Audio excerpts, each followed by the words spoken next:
같이 들어온 분들 60대 보모하고 아들하고 또 말관리사 한 분이 들어왔는데 그 한 분은 지난주에 이미 들어왔다고 하죠. 말관리사가 2명 아니라 뭐 3사람쯤 된다는 얘기도 있었는데 오늘 들어온 일행은 60대 보모하고 정유라 씨 아들하고 2살짜리 아들하고 말관리사가 들어왔습니다. 이 사람들이 들어와서 과연 새로 들어왔을 때 정유라하고 관련돼서 무엇을 추가로 밝혀질 수 있나 이런 것들입니다. 노승일 씨도 그런 얘기했습니다. 정유라를 돌보아주는 사람들이 최소한 5명이 된다. 정유라는 공주처럼 살았다 이런 얘기했습니다. 그동안에 나왔을 때 또 장시호 나오게 되면은 정유라도 지금 구속이 안 돼 있는 상태인데 만기가 돼가지고 장시호 나오게 되면 과연 만나서 무슨 얘기 등을 할까 여러 가지 궁금증이 생기는데요. 일단 추가로 아들 일행이 들어왔는 특히 도우미들이 들어와서 관련돼서 어떤 부분이 새롭게 밝혀질 수 있을까라는 걸 질문으로 던지고요. 자리 한번 봅니다.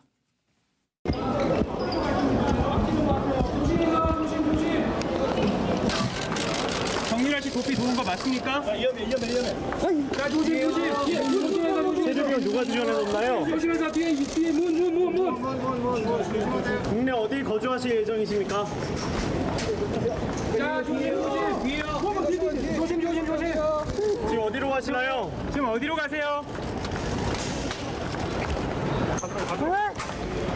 스톱. 갑시다. 시험관 아이로 태어난 게 정유라고.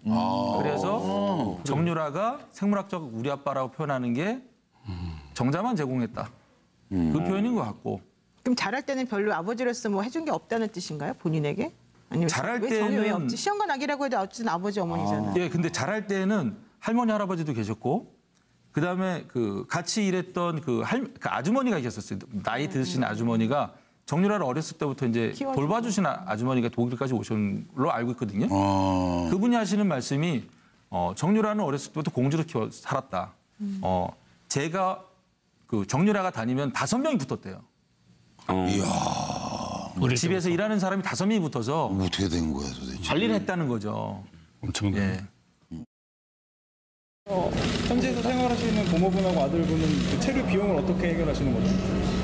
그건 제가 모릅니다. 저는 계속 안에만 있어서 아기만 일주일에 몇 번씩. 본인의 변호사 비용도 포함해서 현지 체류 비용은 분명히 들어가는 부분이 있을 텐데요. 네, 그 내용에 대해서 전혀 모르시나요? 전혀 모릅니다. 예, 조력자들이 귀국을 했는데 정유라는 돈 처리 비용도 모른다라고 했는데 추가로 과연 무엇이 밝혀질 수 있을까? 또 검찰은 무엇을 밝히려고 할까라는 얘기인데요. 정계환 의원. 최순실과 정유라의 범죄에 대한 공모관계, 실질적인 관계가 무엇인지 밝히는 게 이제 제일 중요할 것 같습니다. 삼성으로부터 지원을 받았으면 정유라는 전혀 모르는 상황에서 엄마가 시킨 대로 한 것이고 거기에 대한 혜택만 본 것인지 아니면 삼성으로 지원받았던 돈을 정유라가 관리를 하면 직접 썼던 것인지 삼성의 누구로부터 받았던 것인지 결국 국정농단 사건에서 최순실 정유라의 실질적인 공모관계를 밝히는데 아마 이 두 사람이 아니죠. 이 이제 아이를 키웠던 이 할머니와 그다음에 말관리사는 아마 알고 있을 거다. 이것을 밝혀내는 것이 가장 중요하다고 저는 봅니다. 네, 박상면 교수. 네, 두 사람한테는 일단은 보모한테는 도피 자금을 물어봐야 되는 거죠. 누구한테 받았느냐고, 통장에 있으면 어느 통장이냐고. 제일 중요하지 않습니까? 거기다 더해서 현지에서 마지막으로 최순실 일가가 한국에 왔으면 어느 정도 정산을 하고 오지 않겠습니까? 자동차를 렌트했다든지 또는 뭐 변호사 비용이라든지 등등. 이건 어떻게 됐는지는 아무것도 증거도 안 하고 그냥 오지를 못했을 테니까 그 부분은 상당 부분은 부모가 알고 있을 것 같고 말관리사는 그거는 아닌 것 같아요. 말관리사는 이제 말을 관리할 때 돈이 많이 들잖아요. 그 돈을 누구한테 받았죠? 그리고 그걸 말 관리하는 돈이 어디서 온 것이며 또 정유라가 말을 탈 때 말을 세탁을 했다는 말도 있었습니다. 아마 말관리사가 제일 잘 알 거예요. 그 내용은. 이것들을 물어봐야 되는 것이죠. 따지고 보면은 이것이 이번에 뇌물죄의 핵심이기 때문에 두 사람은 참고인 신분으로도 빨리 좀 검찰이 조사를 해야 될 것 같습니다. 네, 이재경 교수.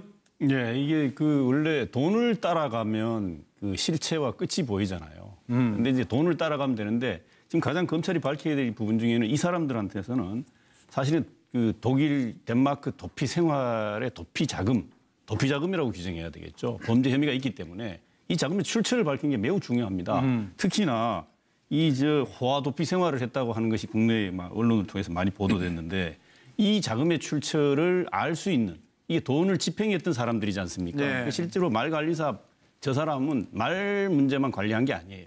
여러 가지로 굉장히 아마 끝까지 남아서 정유라 아마 그 모자를 뒤에서 도왔기 때문에 저 사람이 돈의 흐름을 굉장히 많이 알고 있을 것이다. 예. 보면은 어쩌면 단순 집행했던 사람에 불과하다. 이렇게 보이고 특히 전에 노승일 씨도 얘기를 했지만 3명의 그 사람이 있었지 않습니까? 데이비드 윤 그리고 이 말관리사 이 씨 지금 귀국한 네. 사람 그리고 장남수라고 하는 이 3명 중에 지금 말관리사 이 씨가 지금 조사가 안 됐어요. 근데 아마 이 부분을 통해서 그 정유라가 언급했던 이 퍼즐 맞추는데 검찰은 대개 이 자금 출처를 파편이라도 찾아내면 이 파편들을 모아서 퍼즐을 완성시킬 수가 있을 굉장히 중요한 아마 단서를 이 사람들이 가지고 있을 개연성이 매우 높다. 이 점을 밝혀서 그 돈의 출처 그러니까 외화 도피 혐의를 입증하는데 굉장히 중요한 아마 그 참고인으로 이 사람들을 수사해야 된다. 이렇게. 네. 서양호 소장 준비됐나요? 네. 저는 뭐 어렸을 때 우리 주변에 사는 얘기 있잖아요. 우리 집은 가난해요. 요리사도 가난하고 정원사도 가난하고 보모도 가난하고 말 관리사도 가난하다는 얘기 아하. 기억나시나요? 이런 예. 우스갯 까마귀가 왜 안 날죠? 네. 실패했습니다, 오늘은. 아무튼 그래서 제가 볼 때는 결국은 정유라가 가난한 집, 어려운 도피 생활을 하지 않았는 걸 입증해주는 두 사람이기 때문에 지금 말씀하신 대로 이 두 사람에 대해서 누구의 통장에서 어떤 돈이 지급되었는가를 보면 되는데요. 저는 정유라가 할 때 한국에 있는 돈을 송금해 갔다고 한다면 그거는 외환관리법 위반이겠지만 그게 아니라 미승 빌딩을 팔아서 그 돈을 빼돌리려다가 실패한 걸로 보고 급히 매각이 안 됐지 않습니까? 따라서 뭉칫돈은 가지 않았을 것 같고 그렇다면 결국은 삼성이 코레스포츠에 지원한 돈을 가지고 아마 코레스포츠에 있는 돈을 정유라나 최순실이 썼을 가능성이 매우 높습니다. 따라서 최순실의 삼성 뇌물 사건에 대한 혐의를 입증하는 데 중요한 단서이기 때문에 그 부분에서 수사력을 집중해야 한다고 봅니다. 네, 이정근 실장. 어차피 뭐 다 말씀하셨지만 돈입니다. 돈의 흐름, 체류 비용 뭐 물어봤더니 모른다고 하지 않습니까? 그렇다면 이 돈이 가장 전 중요하다고 생각해요. 뭐 누가 아까 돈을 받고 쓰고 하는 모든 과정들을 이 사람들을 했을 텐데 이 사람들이 그러면 실질적인 집사냐? 저는 아닐 것 같아요. 저는 확실하게 그 독일에서 계속 조력을 했다. 이 사람들이 뭐 독어를 잘한다거나 진짜 영어를 잘한다거나 독일 상하를 잘하거나 유럽을 잘하는 사람들이 아니에요. 덴마크에 가서 저는 가장 유명한 로펌의 가장 유명한 변호사를 당일날 섭외할 수 있는 사람. 그 사람이 누구냐는 거죠. 바로 유럽을 가장 잘 아는 상황의 그 사람들이 바로 조력자들인데 이 사람들 지금 온 이 말관리사나 혹은 보모한테 이런 것들을 추궁을 하면 끝내는 실질적으로 도와준 그 이 유럽의 그 누군가 그 배우를 밝힐 수 있다고 봅니다. 네, 노영희 변호사 왜 맨 마지막에 시키는지 알죠? 모르겠는데요.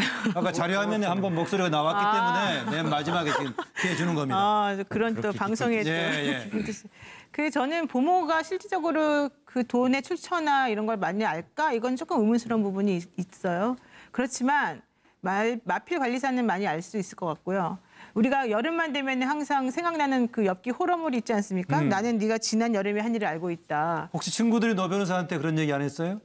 저보고요? 네. 그런 얘기 안 하던데. 봅니다. 상당히 당황스럽습니다. 어쨌든 근데 이번에도 아마도 그 당신들이 지난 250일 동안 도피 생활하면서 사용한 돈에 대해서 우리는 알고 있다라고 검찰이 물어보게 되면 아마 자기도 모르게 여러 가지 것들에 대해서 단서를 제공하지 않을까 생각합니다. 네, 여기까지 듣고요. 아까 장시호 씨가 이제 오늘 이제 만기가 돼가지고 출소하게 되면은 둘이 만나게 된다는데 이 질문을 던집니다. 정유라도 구속영장 실질심사에서 이제 기각이 된 상태이기 때문에 둘이 만나게 되면은 무슨 얘기할까라는 질문을 던지고 자료 화면 보면서 패널들 준비해 주시죠. 자, 장시호 정인 마스크 내리세요. 왜 마스크를 올리겠어요? 선서 본인은 국회가 실시하는 장시호 정인, 제가 미우시죠? 네. 이모를 잘못 만난 운명이라고 생각을 하십시오. 네. 개인적으로 저를 미워하지는 마십시오. 꼭 뵙고 싶었습니다. 연세대학교 어떻게 입학했습니까? 승마 특기생으로 입학했습니다. 그 본인의 실력으로 입학했다고 생각하고 있습니까? 지금도? 네. 저는 최순실 씨가 지시를 하면 또 따라야 되는 입장이고 또 부모인데다가 뭐 거슬릴 수. 오늘 증거인멸 시도했다라는 보도도 나왔는데요. 독일에서 증거인멸 시도한 적이 있으신가요? 아니요, 그런 적 없습니다. 그 조력자를 만났다는 보도도 같이 나왔는데 혹시 도피 생활 중에 조력자를 만나신 아닙니다. 일단 그 부분은 저희가 나중에 좀 말씀을 드릴게요. 이틀 동안 조사를 받았지 않습니까? 그리고 오늘도 3시간 반 동안 그 영장 질심 상당히 좀 힘이 들었고 거기에 나와 있던 영장 청구 사실에 있는 내용 가지고 지금 또 이야기하시면 그에 대해서는 저희가 향후에 저희가 수사 과정에서 다 밝힐 부분이니까. 그 장시호 씨도 아나요? 장시호 씨는 모릅니다, 제가. 아, 그렇군요. 왜 제가 그 장시호 씨가 내일이 이제 구속 만기가 돼가 내일 석방이 되는데 네네.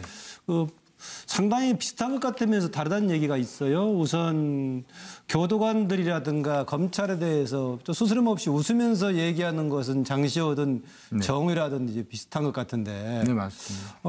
그동안에 장시호는 오히려 지금 검찰 수사에 상당히 협력하는 쪽 아니었습니까? 그렇죠. 제2의 태블릿도 갖다 주고 있는데. 네네. 네. 뭐 준비하셨습니까? 두 사람이 만나게 되면 무슨 얘기를 할까?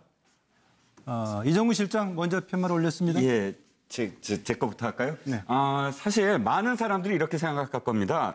그러니까 이제는 한만 남은 관계가 아니냐. 예를 들어서 정유라 씨는 어떻게 언니가 우리를 배반할 수 있어. 이런 식의 어떤 이야기가 오고 갈 거라고 다들 생각을 하실 텐데 이 두 사람 정말 사차원입니다. 진짜 어떤 얘기를 그렇게 만나서 정말로 리얼하게 이렇게 다툴 거라고 저는 생각 안 해요.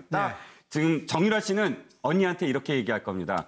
구치소 생활은 어땠어? 그러니까 자기도 어떻게든 구치소에 갈지도 모르고 그 구치소라는 전혀 자기가 알 수 없는 세상에 대해서 물어봤을 테고 장시호도 사실 나와서 도움이 이런 어떤 호칭이 천사 이런 호칭이 있지만 어쨌든 목적한 대로 석방이 되는 거거든요. 예. 장소는 목적이 석방이었어요. 아들도 보고. 그러면 그렇다고 해서 끝까지 최순실에 대해서 적대감을 갖고 있다? 저는 이렇게 생각하지 않습니다. 그래서 아주 개인적인 이야기들 덴마크 마지막 도피 생활은 어땠는지 구치소는 어땠는지 그렇게 진짜 사담을 나누는 그런 관계라고 저는 생각합니다. 예, 노영희 변호사 받아주시죠.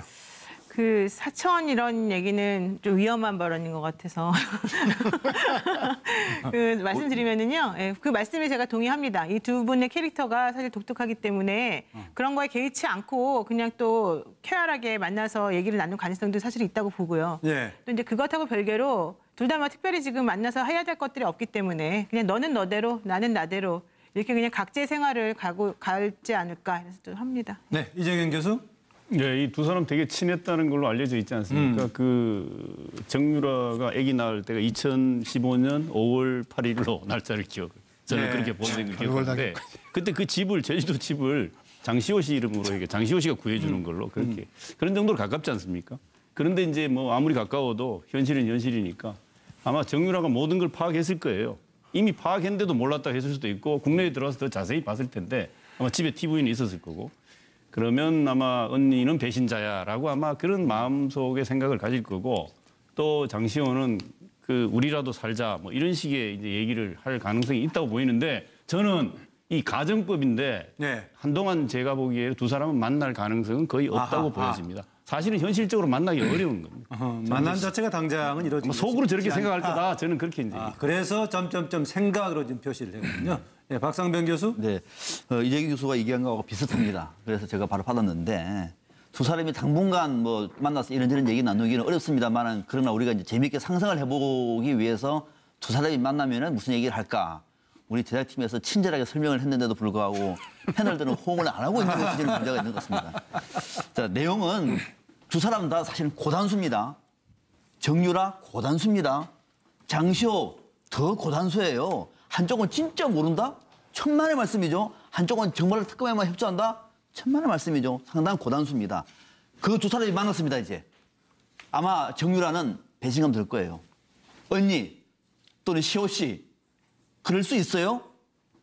딱 물을 거예요. 예. 그러면은 장시호는 자기도 알지만은 그러나 이 상황이 어떤 상황인지를 정확하게 알고 있는 사람이에요. 야, 유라야, 끝났어. 정신 차려. 라고 하는 얘기를 할 가능성이 높다. 그렇게 해서 읽혔습니다. 네. 장기환 의원. 저는 아무리 친한 가족 관계라도 돈과 권력 앞에서 인간은 저렇게 남남이 된다. 심지어 원수지간까지 된다. 그런데 사촌지간은 오죽하겠습니까? 또 그 돈을 모으는 방법이 부정한 방법으로 국정농단을 통해서 얻었다면 그것이야말로 원수가 되기 십상이죠.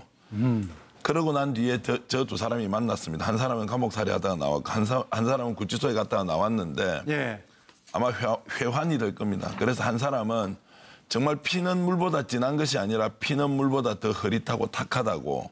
그래서 정말 장시호가 나쁜 사람이라고 생각할 것이고요.